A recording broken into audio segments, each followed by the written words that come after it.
അസ്സലാമു അലൈക്കും വറഹ്മത്തുള്ളാഹി. ഒരാൾ മോഷ്ടിച്ചാൽ അയാളുടെ കൈ വെട്ടണമെന്നും ഭക്ഷണമാണ് അയാൾ മോഷ്ടിച്ചതെങ്കിൽ ആ നാട്ടിലെ ഭരണാധികാരിയുടെ കൈ വെട്ടണമെന്നും പറഞ്ഞ നീതിമാനായ ഒരു ഭരണാധികാരി ഉണ്ടായിരുന്നു. അതാണ് സയ്യിദുനാ ഉമർ ഇബ്നുൽ ഖത്താബ് റളിയല്ലാഹു അൻഹു.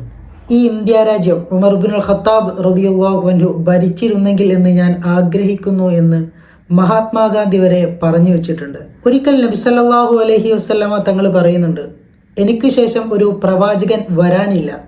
അങ്ങനെ വരുമായിരുന്നുവെങ്കിൽ അത് സയ്യിദുനാ ഉമർ ഇബ്നുൽ ഖത്താബ് റളിയല്ലാഹു അൻഹു ആയിരുന്നു. ഉമർ ഇബ്നുൽ ഖത്താബ് റളിയല്ലാഹു അൻഹുവിനെ തൊട്ട് ഭൗതികന്മാർ വരെ എഴുതി വെച്ചിട്ടുണ്ട്, A single spiritual dominion, 20 physical kingdoms, 20 ഭൗതിക രാജ്യങ്ങളെ ഏകോപിപ്പിച്ച് ഒരു ആത്മീയ ലോകമായി ഭരിച്ച ചക്രവർത്തി. അതായിരുന്നു ഉമർ ഇബ്നുൽ ഖത്താബ് റളിയല്ലാഹു അൻഹു. നബി സല്ലല്ലാഹു അലൈഹി വസല്ലമ തങ്ങൾ പറയുന്നുണ്ട്, നിങ്ങൾ ഒരു വഴിക്ക് വരികയാണെങ്കിൽ ആ വഴിക്ക് പിശാച് വരെ വരാൻ ഭയപ്പെടുന്നു.